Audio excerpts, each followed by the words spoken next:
All right, today's the Spectral Diamond 2.0. So this was something I had come up with to try to show the balance of energy between two things that kind of come together in a collection of shapes or designs. You know, kind of our current reality. It's like this waterfall that I'm at here.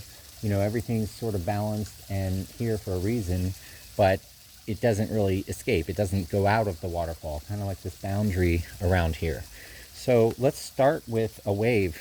And actually, this is a little different than my previous one.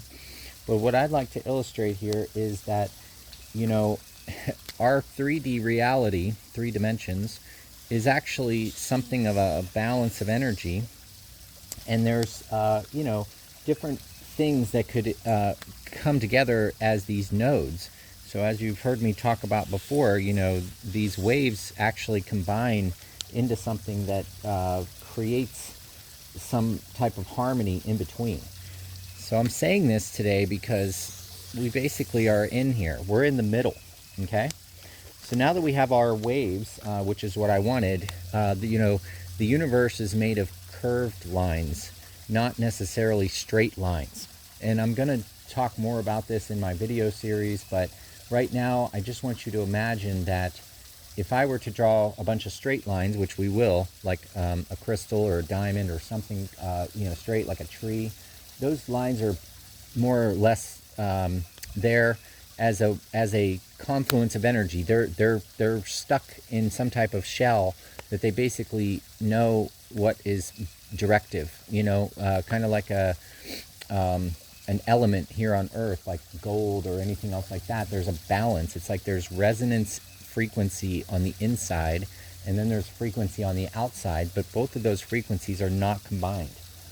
So in my mind, there's actually some type of harmony in the middle here. So I'll put this like a circle, okay? And then I'm going to go ahead and draw like this type of sort of, if you imagine like a yin and the yang.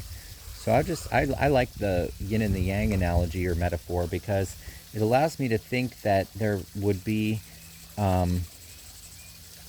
some type of two opposing forces that are coming together as energy. So now, like my other previous diagram for the Spectral Diamond, as it was called, I actually went and drew some straight lines to come together into a confluence of energy. So we'll draw a straight line here.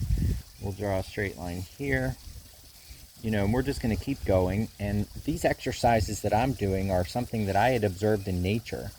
When I was doing some research last year about different religions and spirituality and consciousness and all these different things that I'm studying, I actually came across something called the Vedic philosophy.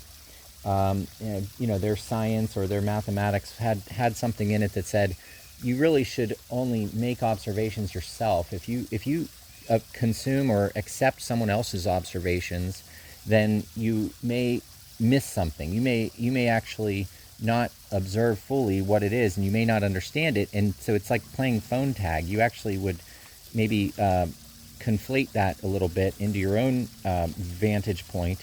And that's okay, but it's also like that's how science works. You know, we have the scientific method, which helps validate everything that we would want to validate for scientific purposes. But essentially, if you go out in nature and you observe something yourself, like I was talking today about these trees being curved in a certain way in certain places, you know, and I said, well, maybe they got broken at some point and now they're growing in a different direction and now they're healthy again, but they have these curves on the tree branches. But then I noticed, like, even up there, there's trees that are doing that together. It's like the trees are kind of far apart and they still have the same bends and curves and things. So it's like, did these trees both get broke at the same place at the same time and start curving in the same direction back way? I don't think so. I think it's a confluence of energy, which is what I'm calling this, is basically everything that's in the middle here. So while I didn't know what this diagram is going to look like, I want to show you that we can connect all of these nodes. So where these lines are intersecting are basically called nodes. Now, like in music, there's a harmony, like we have harmonic notes, and that they call those nodes as well. Or if in physics you have nodes where waves interact, And so there's all different things that could happen with these nodes that are intersecting. And that's what I'm trying to show here is that you have these intersections, okay? So I'm just coloring those in. And I'm trying to illustrate the fact that this is what creates this. So I want to be able to finish this diagram, and I want to just start coloring in some areas, and I like to just alternate different areas. So I'm going to just color in a few of these, and you'll start to see something appear. You'll start to see that there's going to be an actual essence here in the middle, but then around the edges it's still going to be these wavy and straight lines, and it's still going to be, you know, nothing but a harmony only in the middle. So that's what I'm imagining here is that our reality is created by this type of harmony. So in other words, like the Milky Way galaxy, for example, is some type of confluence of energy that actually resonates with the environment around it, just like I was talking about gold, or it also has a resonance deep within inside of it, okay? So the things that we're feeling here in the Milky Way galaxy, since that's where we're located, is actually this energetic structure that the universe has propagated from the very beginning of time, billions of years ago, potentially, all the way until now. And why I think this way is because I did some experiments to try to draw or simulate this on the computer, and I actually came up with something called the space-time elevator.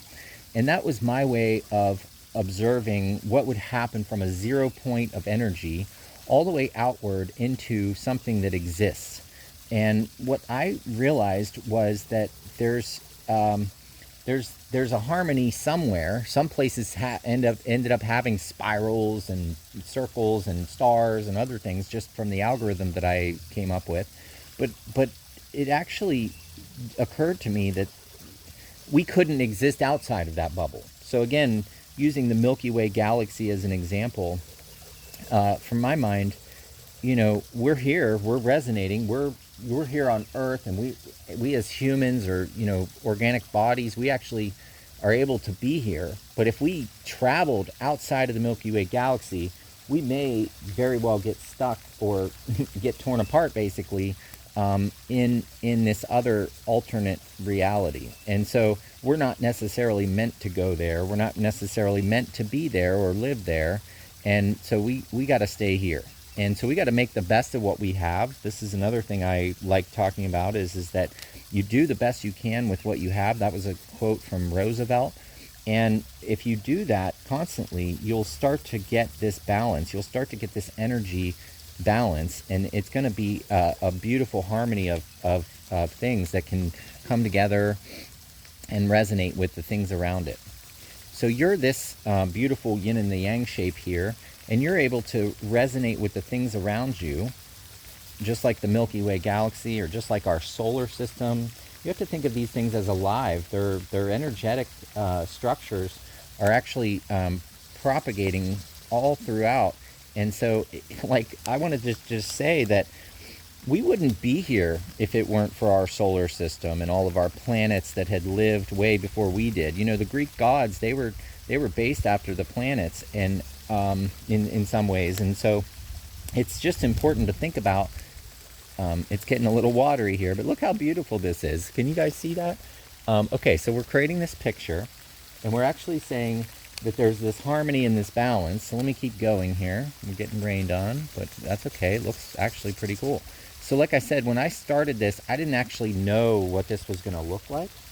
And I didn't know what was going to happen when I just started putting these energies together. I just thought, okay, I'm going to talk about this structure that comes together. I'm going to say, you know, somewhere in this middle, it's like the stuck in the middle with you, like that song, you know, stuck in the middle with you.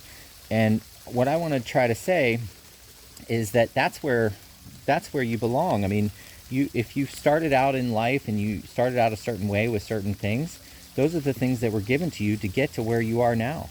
And, you know, we don't want to leave the Milky Way galaxy. We want to be here. We want to be here with everybody that we know and love, and the things that we can appreciate here on Earth. We want to be able to live in a harmony and enjoy and appreciate the fact that we are stuck in this bubble. I mean, it's not really stuck as much as it is kind of like this beautiful harmony of colors and shapes and things that could come together. And that's how I'm thinking about this.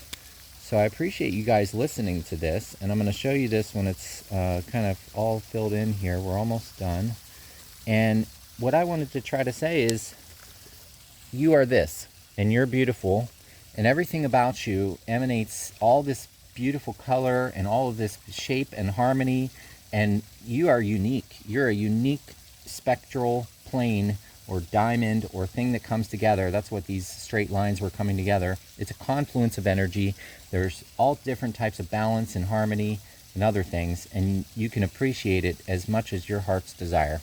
Thanks for listening.